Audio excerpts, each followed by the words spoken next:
Ma, ano ba yan? Ma, may gala kasi kami ng tropa mamaya. Hingi lang sana ako kahit mga 1 tipip lang. Ayan, Mark Aaron. Diyan ka magaling sa gala. Hindi ka man na makapagligpit ng pinggan. Hindi nga man lang mag-imis-imis dito sa bahay.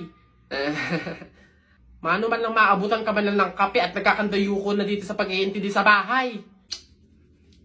Kung kayo madukot din at makuha kayo ng kung sino dyan, maaksidente pa kayo, edi isipin pa namin kayo. Ganyan kayo mga kabataan ngayon eh.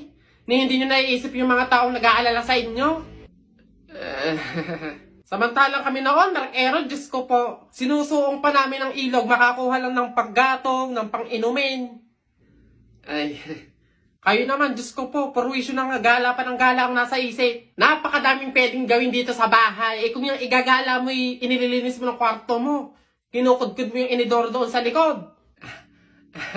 Kung kayo'y naabutan ng nanay at tatay ko, ay Diyos ko po, mata lang ang walang latay. Kapag nalaan na kayo'y lumabas ng bahay, akala nyo ba'y tayo'y mayaman? Akala nyo ba'y pinupulot at itinatay lang natin ng pera? Abay, budgetado na nga.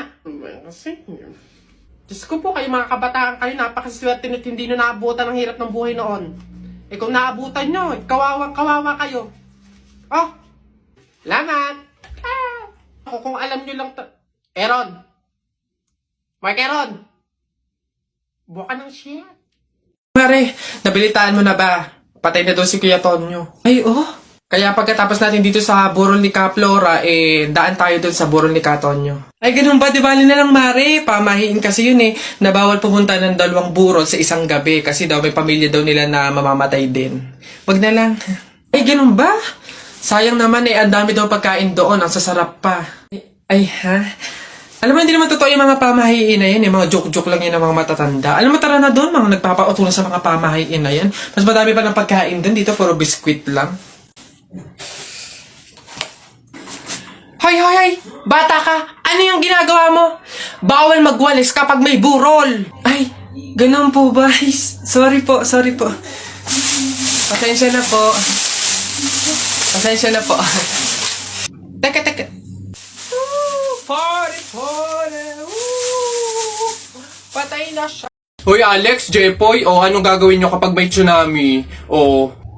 Dali-dali, akit ako sa pinakamataas na building. Hindi yun naaabot ng tubig dun, mataas yun. Tapos hindi yun madadala ng tubig. Bato yun matibay yun Ano yun, baduy naman yung sa'yo, yung sa akin, sasakay ako sa helicopter. Tingnan natin kung aabot pa yung tubig, yung tsunami dun.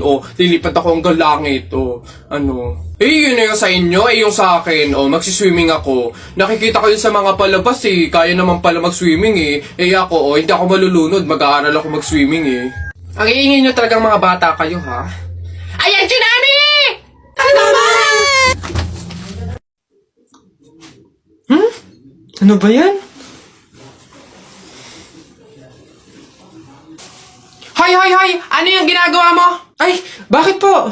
Kasi bawal yung ginagawa mo. Hindi pwedeng punasan yung salamin ng kabaong, pamahiin yun, masama yun. Alis dyan, itigil mo yan.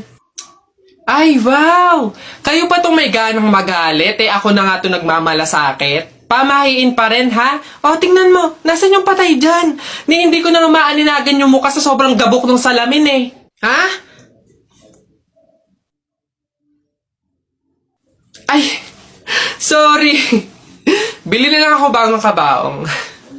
Telay, nako.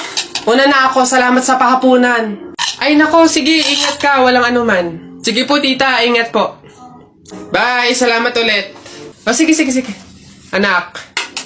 Nay, bakit? Iikot mo yung plato, bilis. Ha? Bakit, Nay? Basta pamahiin yun kapag aalis yung tao galing sa hapagkainan, iniikot nila yung plato para walang mangyaring masama dun sa aalis. Ha? Ganun ba? Sige, Nay. Uy! Ano ba yan? Ikaw talagang bata ka? Ha? Nay, sabi mo iikot yung plato. Iikot mo na ayos. Ay, Nay, sorry. Pag sa bastos talaga ng bata.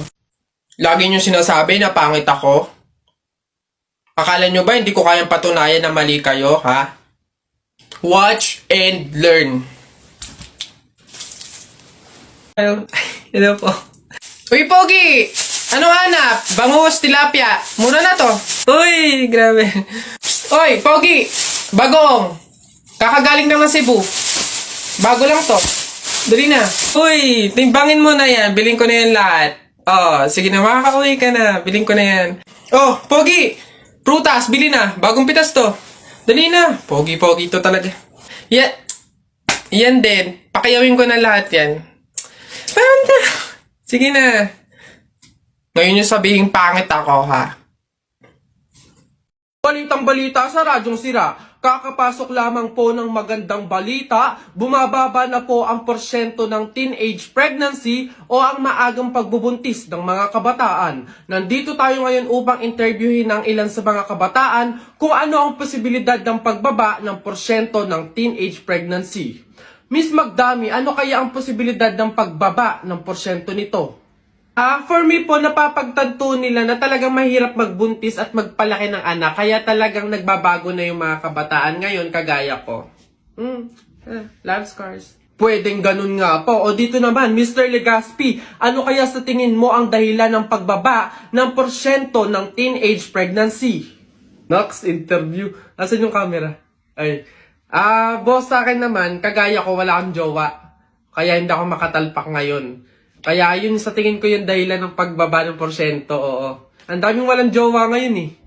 Ayun lang, basic. Ay, ganun po ba sa tingin ko? Ay, ganun nga po. O dito naman panghuli, Miss Aquino, ano kaya ang dahilan?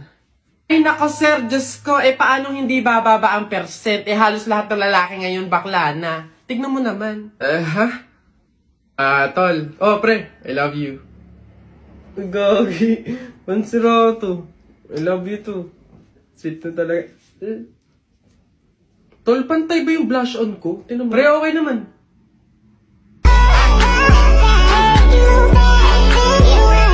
Ay, taray! Ay. Uy, J-Boy! Bakit? May 20 pesos sa'yo, no? Pulutin mo. Ba't ako? Baka may makakita pa sa akin dyan. Sabihin, magnanakaw pa ako, Ikaw na. Dali na, sayang yan. Ako na ngayon titingin ko sino yung mga dadating eh. Sige na nga, tignan mo dyan, baka may dadating ha. Naulog yung lawan ko. Naulog. Yan, akin na. Bakit? Bakit? Ako pumulot eh. Ang daya ako naman nakakita ng tsaka ako nagbantay Pakay ko, basta ako sino pumulot, kanya yon. Ako pumulot eh. Sino nakakita niyan? Bahala ka sa buhay mo, basta akin to, ako pumulot nito eh. Bibili ko to paper doll eh. Excuse me, may tatanong lang sana ako. Ay sige po, ano po yun? Kaibigan kasi ako nung namatay. Ililibing na, di ba? Napansin ko kasi wala yung taga-sigaw. Wala ba kayong nilagay? Ay, bakit po kailangan ng taga-sigaw? Kasi di ba kaya siya namatay kasi pinatay siya? Nahuli na ba yung pumatay? Ay, ganun po ba? Hindi pa po nahuli yung suspect eh. O hindi pa pala. Ang pamahiin kasi dyan, para daw makonsensya yung pumatay dun sa tao, is kailangan pag ililibing na, maglagay daw ng taga-sigaw para sumuko na yung pumatay sa kanya. Sige po, ako na lang po, yung sisigaw. Ay, ikaw na lang. Sige, mabuti. Ayos, sige.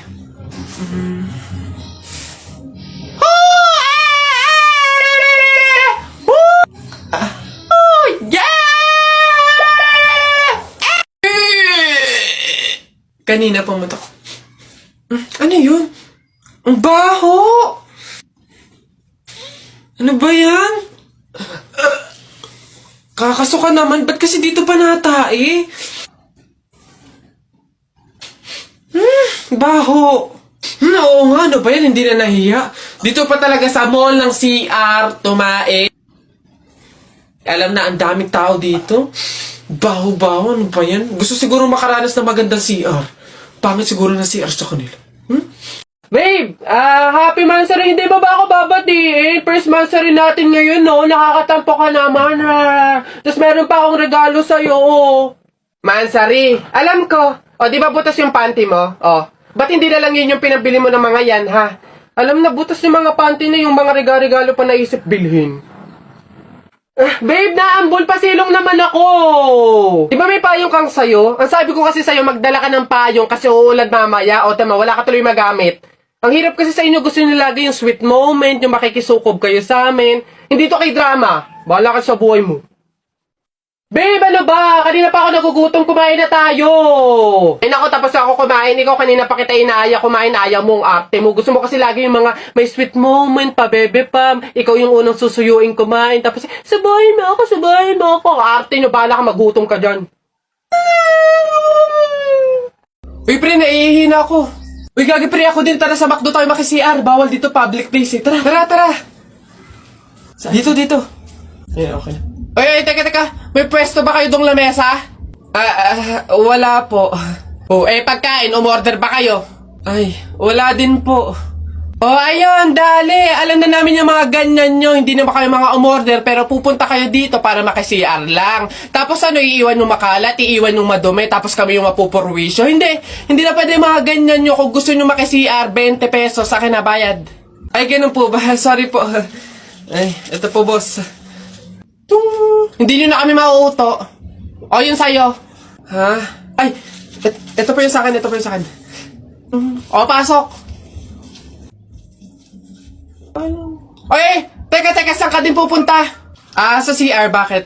Sus, panigurado nakiki-CR lang din to. Again, hindi na po libre ang CR sa McDo. Kung gusto nyo, magbayad kayo ng 20. Buti nga 20 nga lang. Libre na tissue, libre na sabon, libre na tubig. Swerte nyo nga, 20. Akin na. Sorry, what?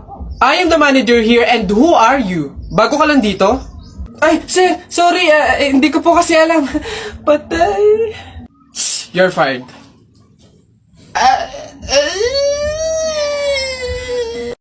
Kapag daw July 21, Friday ka pinanganak, malas ka daw. Ha? Nay! Ano ba yan? O, bakit? May nabasa ko dito sabi kapag daw July 21 ka pinanganak tapos Friday, malas ka daw. Di ba yun yung birthday ko? So, malas ako?